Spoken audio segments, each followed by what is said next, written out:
I think it would have been over a long time ago. Yeah, last night while campaigning in Battleground, Ohio, Hillary Clinton seized on the New York Times story, accusing her rival of being the, quote, poster boy for the same rigged system that he's railing against. He apparently lost $1 billion on bad investments and failing casinos.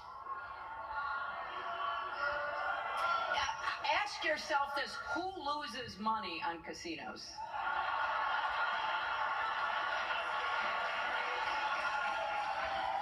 Really? Yesterday, some of his supporters said, well, it just shows he's a genius. That he didn't pay any taxes. Well, what kind of genius loses $1 billion in the first place? So I just noticed a confidence here that I don't think should be there among the campaign. I'm sorry. But, I mean, you think about this tax thing. Unless were laws broken, did the New York Times find that any laws were broken? No. Were any laws broken? No. Okay, so he talks about brilliantly using the system. Great. Hillary Clinton could have had that same reaction to her speech money. That she says she's going to change Wall Street, but you know what? I use the system to make millions of dollars. But instead, she hides it. Donald Trump just doesn't hide it. He's very comfortable with the fact that he followed the law and made a lot of money. She also followed a law and made a lot of money. And for some reason, it's okay to look at that speech money, and somehow we just let it go because her campaign keeps it kind of under. It's the same thing, and that's what people see. People see somebody being honest about it and someone kind of like not mentioning it, but still doing it. What's the difference? Does anyone want to explain to me? Because I think voters like what they saw from Donald Trump, and I'm very worried about that. I'll give you a good example. And when we tried to overthrow Newt, Tom DeLay was involved. Dick Armey was involved. They were the number 2 and number 3 person. Dick Armey tried to deny it. Tom DeLay got in front of us and teared up, and he apologized, and he said a terrible mistake. It was really effectively the end of Dick Armey's political career.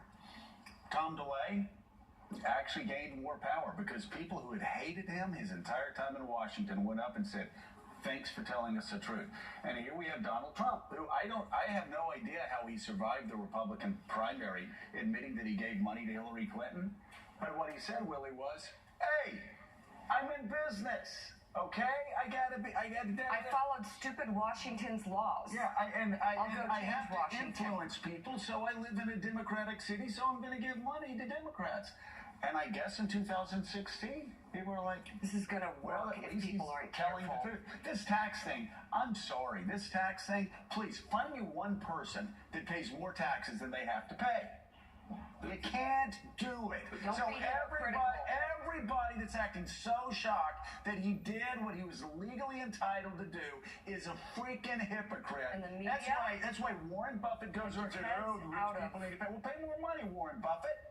But somewhere. I think they should. But that's not the lead out there in the United States of America. What's the lead? Oh, no, it's the feeling, Mike. No, the lead is that this guy, it's easier to lose $1 billion and survive than it is to own a $275,000 split cape and lose the house. I don't think they're thinking that. I gotta tell you, I hope you're right. Listen, I hope you're right, Mike, but I think you're wrong. Well, what we said yesterday on the show was that don't be mad at Barack Obama for only paying 19%.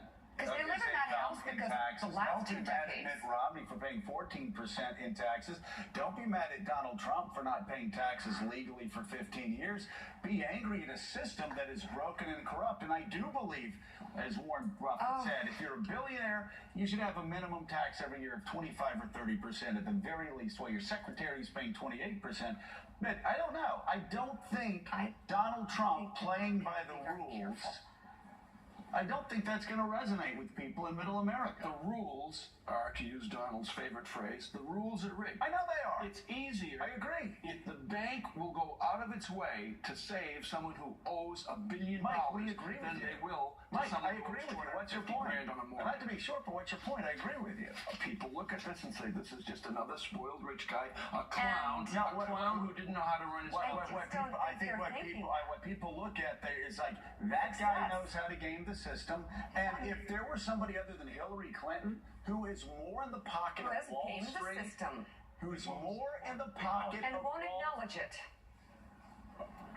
Hillary Clinton, who's more I'm in hanging the... on. Let me just finish one sentence and then I'll be quiet for the next 3 hours. Hillary Clinton is more in the pocket of Wall Street than anybody else that has run for president for years, okay? So please, anybody that's like looking at Donald Trump and going, oh, he's so horrible and he's so corrupt, oh, we need to elect Hillary Clinton because she's going to fix the system?